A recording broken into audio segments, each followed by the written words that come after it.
आहात आपल्या हक्काचं चॅनल, आपली बातमी, आपलं चॅनल वन भारत। साईनाथ तारे यांच्याकडे कोणतंही पद नव्हतं की ते आमच्या पक्षात कार्यरत नसून आमच्या पक्षाशी त्यांचा काहीही संबंध नसल्याची प्रतिक्रिया कल्याण पश्चिमेचे आमदार विश्वनाथ भोईर यांनी दिली आहे। साईनाथ तारे यांनी आज शिवसेना उद्धव बाळासाहेब ठाकरे गटामध्ये प्रवेश केला असून त्याबाबत आमदार भोईर यांनी ही भूमिका मांडली आहे। तसेच त्यांच्या पत्नी या कल्याण डोंबिवली महापालिकेच्या माजी नगरसेविका होत्या, परंतु आता हे दाम्पत्य सध्या ठाण्यामध्ये वास्तव्याला गेलं असून भिवंडी ग्रामीण क्षेत्रामध्ये त्यांचं कोणतंही काम नाहीये। त्यांनी आता कोणत्या पक्षात प्रवेश केला आहे त्याचा आणि आमच्या पक्षाचा कोणताही संबंध नसल्याचं सांगत आमदार विश्वनाथ भोईर यांनी आपली भूमिका स्पष्ट केली आहे। कसं आहे माहिती आहे का, साईनाथ तारे हा ॲक्टिव्ह कार्यकर्ता आमचा नव्हता आणि कुठे काही प्रसारमाध्यमामध्ये असे बातमी आलेली आहेत की ते शिंदे गटाचे जिल्हा प्रमुख होते, ग्रामीण जिल्हा प्रमुख, पण तसंही त्यांच्याकडे कुठलंही पद नव्हतं, कुठल्याही प्रकारचं त्यांचं ते कार्यरतच नव्हतं। म्हणजे कसं ते कधी भाजपमध्ये दिसायचे, कधी कुठल्या व्यासपीठावर दिसायचे, त्यामुळे शिंदे गटाचा त्यांचा तसा काही संबंध नाही। आणि आता ते कुठल्या याच्यामध्ये ते गेले तिकडे त्याचा ते याच्याशी काही संबंध नाही आमच्या याच्याशी।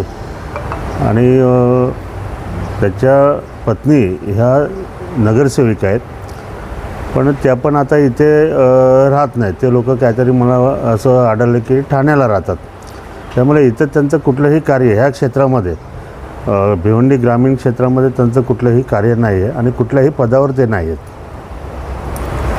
कसं असतं, प्रत्येक आता उद्धव ठाकरे गट असेल, आमचं शिवसेना असेल, प्रत्येक पक्ष आणि शिवसेनेशी संबंधित शब्द आला, आता समजा उद्धव ठाकरे गट आहे किंवा आमची शिवसेना आहे, याच्यामध्ये एक असं असतं की निष्ठावंताला फार महत्त्व असतं।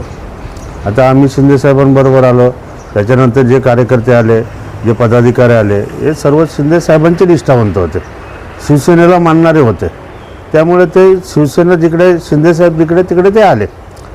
तसाच विषय त्यांच्या गटाचा जो आहे असं, तर त्यांच्यामध्ये काही लोक राहिले जेव्हा पक्षामध्ये आपल्या शिंदेसाहेबांनी बंड केलं तेव्हा काही लोक त्यांच्यामध्ये राहिले, ते निष्ठावान राहिलेले आहेत। आता ते निष्ठावान जर कोणी येऊन त्यांच्या उरावर बसत असेल तर ते त्यांना मान्य होणार नाही ना।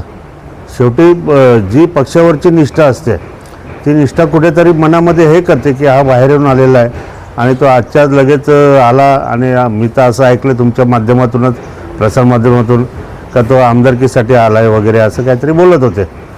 तर ते जे निष्ठावान जुने आहेत उद्धव ठाकरे गटामध्ये ते मान्य करणार नाही ना, अजिबात मान्य करणार नाही ते।